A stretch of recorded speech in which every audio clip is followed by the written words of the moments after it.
নমস্কাৰ ছাৰ বাইদেউসকল, মই আজিজা বেগমে এটি শিক্ষামূলক ভিডিঅ'লৈ আপোনালোকক স্বাগতম জনাইছোঁ।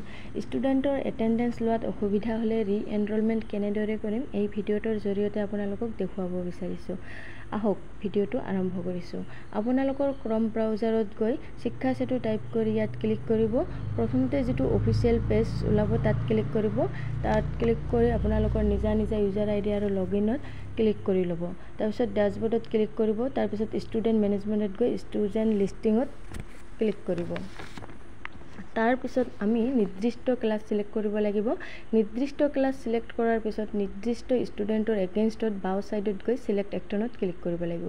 সিলেক্ট একশ্যন ক্লিক কৰাৰ পাছত আমি ৰিকুৱেষ্ট ফৰ ৰি-এনৰলমেণ্টত ক্লিক কৰিব লাগিব। সেইটো ক্লিক কৰাৰ পাছত এনেকুৱা এটা উইণ্ড' আহিব। ৰিজনত এণ্টাৰত ক্লিক কৰিব লাগিব। কি কাৰণ সেইটো দৰ্শাব লাগিব। মই ইয়াত লিখিছোঁ photo can not clear, photo clear হোৱা নাই, নাইবা I can't take his or her attendance. কি কাৰণত আপোনালোকে ল'ৰা বা ছোৱালীজনীৰ এটেণ্ডেঞ্চটো ল'ব পৰা নাই সেই কাৰণটো দৰ্শাব লাগিব।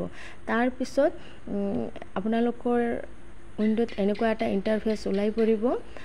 কেমেৰা লোৱাৰ কাৰণে, ফটো লোৱাৰ কাৰণে এনেকুৱা এটা ইণ্টাৰফেচ ওলাই পৰিব। তাৰপিছত আপোনালোকে শ্ল'লি ষ্টুডেণ্টগৰাকীক শ্ল'লি ব্লিংক কৰিব দিব। তাৰপিছত ফটো কেপচাৰ কৰি ল'ব। তাৰপিছত ৰি-এনৰলমেণ্ট ৰিকুৱেষ্ট ছাকচেছফুলি দেখুৱাব। এনেকুৱা কৰিলে আপোনালোকৰ হৈ যাব। তাৰপিছত ফটোটো ক্লিক হোৱাৰ পিছত মাজত ক্লিক কৰি দিব। সম্পূৰ্ণ যেতিয়া সেউজীয়া হৈ যাব ৰাউণ্ডটো, তেতিয়া মাজত ক্লিক কৰি দিব।